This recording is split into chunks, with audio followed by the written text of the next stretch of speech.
Every person encounters crossroads where whatever decision you make will forever change your life's trajectory. Some of these crossroads may not feel very important, but the choices you've made are ultimately what brought you here today. I mean, these choices brought you here to this video, right? So, if you got to look back, what choices would you make differently? And at what point do you become a different person? And would you even like to meet that person? The Altars asks that fundamental question, what if, but from a much more pressing standpoint.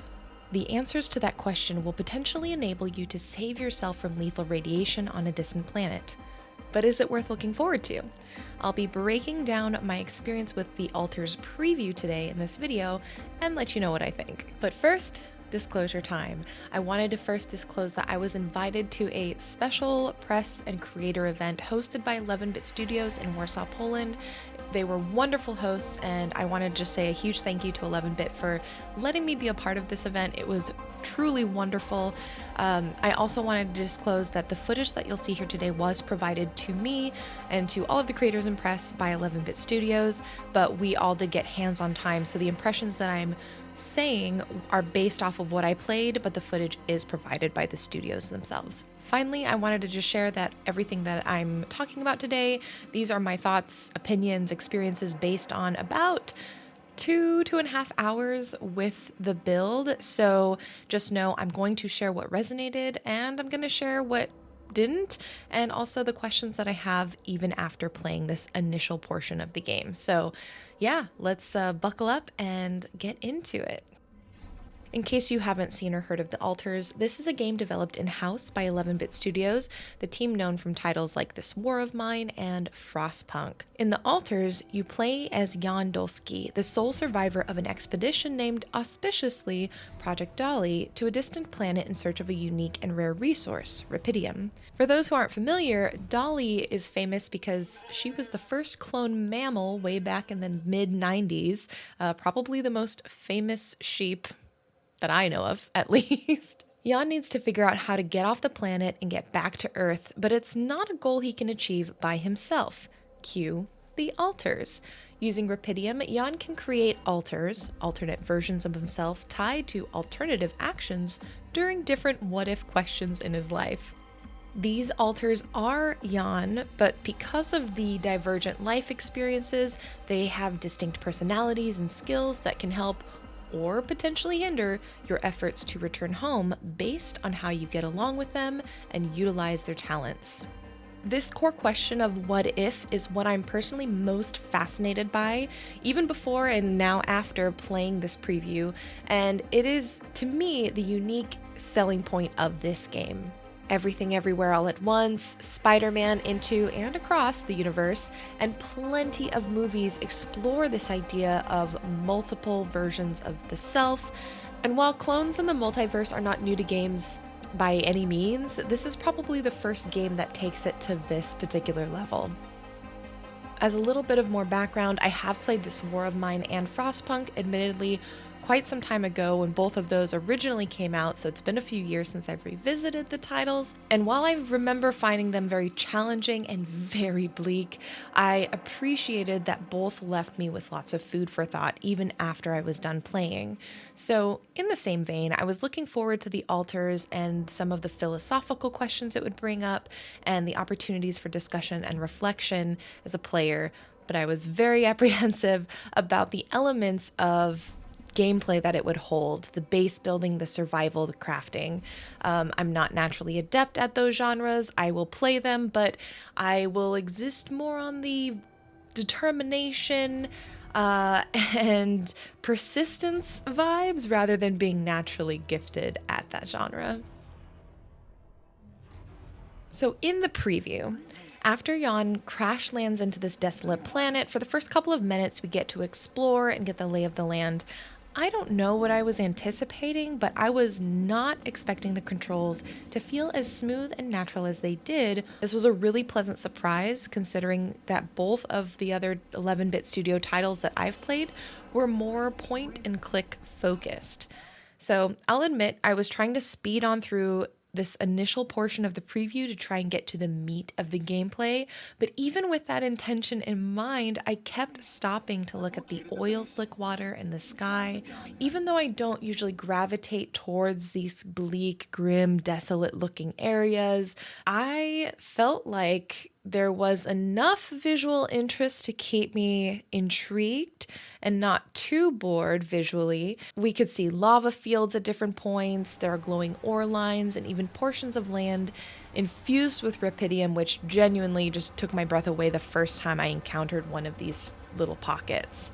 As you explore the path, you stumble upon your comrades' capsules, and no one has survived. So your goal initially is clear: get to the station, this giant wheel-shaped ship in the distance, and find a way off of the planet. Getting to the wheel, you peel back one more layer of this game and its multitudes. It's critical to get the ship up and running and to find a way to communicate with someone back home, which means your first official foray out to collect resources and build a few tools. The Altars blends a variety of mechanics and gameplay styles, which meant throughout my time with the demo, it never felt like there was a dull moment. There was resource collection, exploring, building, crafting, base organization, cooking, and creating and interacting with your altars. When managing your base, you'll see a more flat, almost dollhouse-like perspective, reminiscent of this War of Mine. And when you're out exploring, you're going to be in the third-person perspective. I will admit, as you collect resources, it initially feels quite rote and like there's a lot of walking. Collecting resources was straightforward. Once you arrive, you hold down a button, time passes, and the same thing will happen as you expand your skill set and you start crafting in the workshop, cooking in the kitchen, etc. Admittedly, again, I was hoping for a little bit more interaction with each of these tasks. Simply holding a button felt just kind of I don't want to say uninspired, but just very simplistic. As the preview progressed, you can craft tools that make interacting with the world a bit more interesting. Pylons to link to mining outposts, which allow you to gather more resources and expedite the collection of them. What I think redeemed some of this for me, though, and became a little bit more interesting, even though I didn't get to play with it a ton, was the fact that it seems like we'll be able to assign altars, other Jans, to manage some of these elements. So perhaps the roteness and simplicity of resource collecting was sort of this not so subtle note or incentive to maybe delegate the tasks to the appropriate altar if or when he's created. I will say that I was also very happy that once you set up the pylons and the mining outpost, you activate your first fast travel point, allowing you to move between your ship's airlock, the base entrance, or any other outpost that you've set up. This notification in the tutorial came up at exactly the moment I was starting to think that I was getting a little bit too tired of the walking and I did not want to have to trek all the way back on foot to my base. So kudos to the developers and the designers, everyone who realized that that was a quality of life feature that folks would probably want.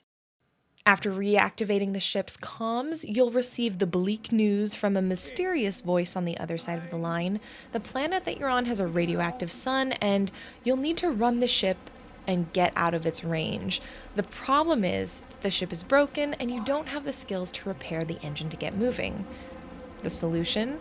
The suspicious voice on the other end of the line suggests that you use the quantum computer and rupidium to create an altar of Jan who does have those skills. Never mind the fact that in the quantum computer, memories of your life, the timeline of your life, has been uploaded already, as if they were prepared for something like this to happen. Very suspicious. But this brings me to my favorite part of the altars. You're introduced to the quantum computer and what looks like this neuron strand filled with the timeline of Jan's life and key elements of it. A fight where he didn't stand up to his dad to help his mom, his choice to leave home, meeting the love of his life, and then losing the love of his life. You're then prompted by the game to select one of the events to branch from. The first one is determined by the game as a tutorial. Instead of choosing to leave your mom and home behind, you get to choose to stay home and stand up to your father. This choice sets up an entirely separate timeline for Jan, creating an alter who has the skills of a technician and can fix the ship. But this Jan has a strikingly different personality, one that doesn't enjoy relying on others, is very independent, and initially doesn't get along with our initial Jan. I also just wanted to add a side note. With every new event that we got in the Neuron Link, the new branches, the new moments that we can investigate to learn about this Jan's new life and personality, I read every single blurb, and there was so much to read, and it was just really fascinating. And I did not get tired of it during the preview. I don't see myself getting tired of it. I think in terms of replayability or people who want to dig into a game, this is a game where I don't know exactly how many alters we'll get by the end, but I will probably find myself, I think, digging into all of the alters just to see what all of those branches are and what those blurbs look like, because it was so interesting.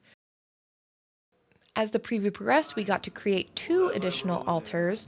It looks like the number of alters available is limited by the quantum slots on your ship, and you'll eventually be able to unlock more.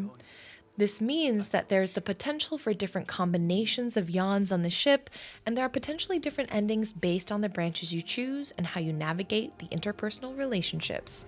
Mechanically, hanging out at the base and navigating more emotional elements of a game felt like a mashup of The Sims, choice-based narrative games, and even taking care of a Tamagotchi. This is said with love. I love all of these things. It doesn't get super nitty-gritty, like you don't have to tell the Jans to go to the bathroom, for example, but you do have to look at food, you have to take care of them by giving them a place to rest. So again, that tending to and that caretaking is very evident. The primary interaction that we experienced in this preview was conversing with each alter, as well as giving gifts. You can walk up to them while they're in the base and strike up a conversation at any time, although if they don't want to talk, they'll let you know. Alters can even ping you while you're out exploring to see if you'd like to talk and take on side requests. And in these conversations, your responses will impact their feelings toward you, as well as their feelings regarding the situation that you all now share. I generally did my best to console and get along with each alter, and quickly learned that because each alter has a different personality, different types of responses resonated differently, and each Jan has a different point that you're able to relate to him with, as well as different things that you probably won't see eye to eye on. Again, the concept of the alters is the most interesting part of this game to me. Will the differences in Jan's life be sources of grief, of strife, of bonding? What are the ways that the alters will interact while we're not there? And that's something that wasn't really answered for us during the preview, and an element that I was really curious about and wished we got to see a bit more of. I was a little disappointed that we didn't get to see how multiple alters, or at least I didn't get to see how multiple alters interacted with one another. My conversations were solely focused with the original Jan, mostly meeting and introducing himself to each new alter. So it was relatively straightforward. I have high hopes that these conversations, as the gameplay progresses, will be deep and thoughtful and offer both elements that are funny as well as elements that are more bleak and sad and maybe more emotional, but I wasn't able to experience those directly. As a note on the alters, while I believe the first one is the technician and everyone has to get the technician first to achieve that tutorial element of the game, I think beyond that, it opens up. I believe I counted about 9 or 10 alters that you could pick from if you would like, after creating the technician. There were alters like the botanist, the guard, the scientist, the miner. For my playthrough, I ended up picking the scientist and the miner, which also felt like it tied pretty closely to the objectives of the game. But I imagine as the game progresses, the options become more open-ended, and there will be different combinations again of alters that you can pick and choose from to change the direction of your game. It's easy to get really embedded into the minute-by-minute experience of this game. Each day is a mini gameplay loop in and of itself within a longer block of time. The time it'll take for the sun to rise and reach where you're currently stationed. Remember, your most pressing goal as Jan, other than to make it back to Earth, is to evade the radioactive sun that's constantly moving around the planet, and you need to just stay out of its range. Each day ticks by with about a second of real time, equating to about a minute of in game time. And with approximately 24 hours, you have to prioritize specific tasks and ensure you have the resources to keep moving. I'm really curious to know because I encountered one instance where I was able to pick up and move the ship before stuff broke down again, but I am curious to see whether we'll eventually circle back and end up where we started. How big is this planet's circumference? Will we be able to use previous resources and pylons and outposts that we put in place, or do we have to start fresh every time? This does have the potential to feel a little bit tedious, and so since again I only experienced moving the ship once, I am curious and hopeful that it's not as tedious as I imagine it could be. Again, while there are only about 24 hours in a day, you will only be able to sustainably work for a limited amount of time before Jan becomes exhausted and unable to safely continue. In the evenings, radiation will also spike, forcing you to stay in your station and focus on tasks closer to home, like repairs and bonding with your alters. By the end of the preview, narratively, there were still so many questions, but they were all the questions that I kind of hope I would be asking. Who are the folks pulling the strings back on Earth? What happened to my crewmates, and was it intentional? I kind of feel like it was. Why did my first alter have the number 3 on his jacket, whereas my character, or at least my Jan, had number 1? What happened to number 2? I don't know. And these are some of the questions that I left with, which made me excited because I was just wanting to play more. And I didn't even get into the thread involving Lena, Jan's first love. She plays a major role in all of the branches that I saw in Jan's story, and I think she's going to play a major role in Jan's motivations and perhaps even the trajectory of the game itself. So yeah, I didn't even get to that, but there's so much to this game. I'm really excited for more people to talk about it and to play it and just to dig into it. At the end of the day, this is a game about facing your past, facing your choices, facing consequences, and I really wonder if Jan will truly be able to escape the consequences of his choices despite the many versions of himself that he's making. And ultimately that's this question of consequence that I have by the end of this preview.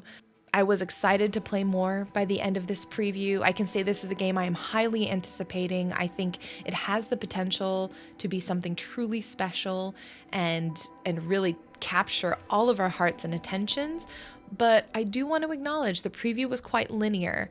It was based on the earliest parts of the game, and I wonder how it will feel once the training wheels are removed and there is that room for error and for consequence.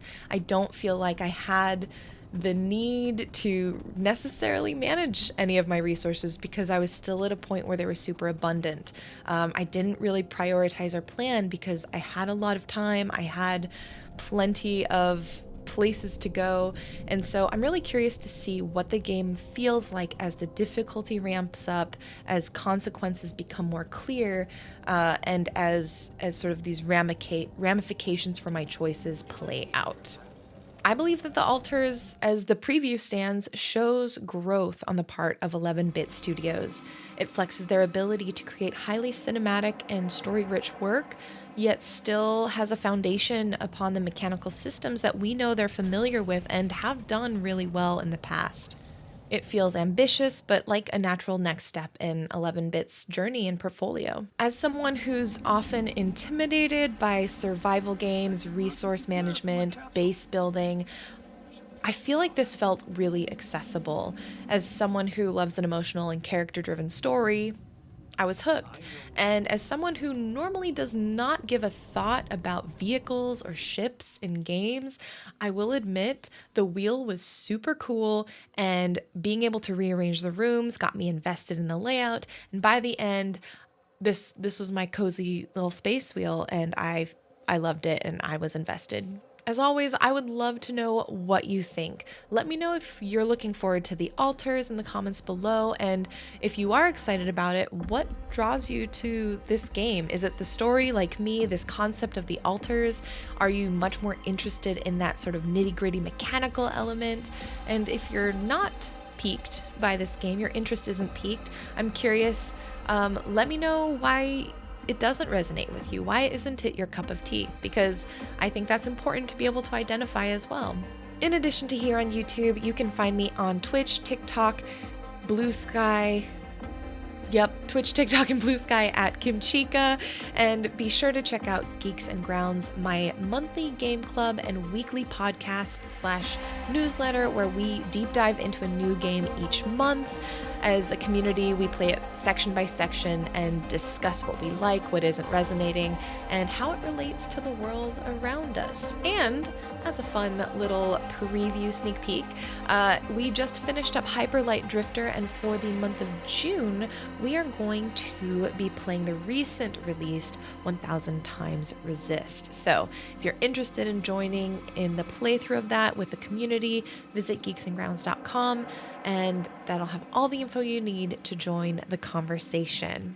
And until next time, I hope you have a wonderful day or night wherever you are, that you find lots of games to play, and I will see you in the next video.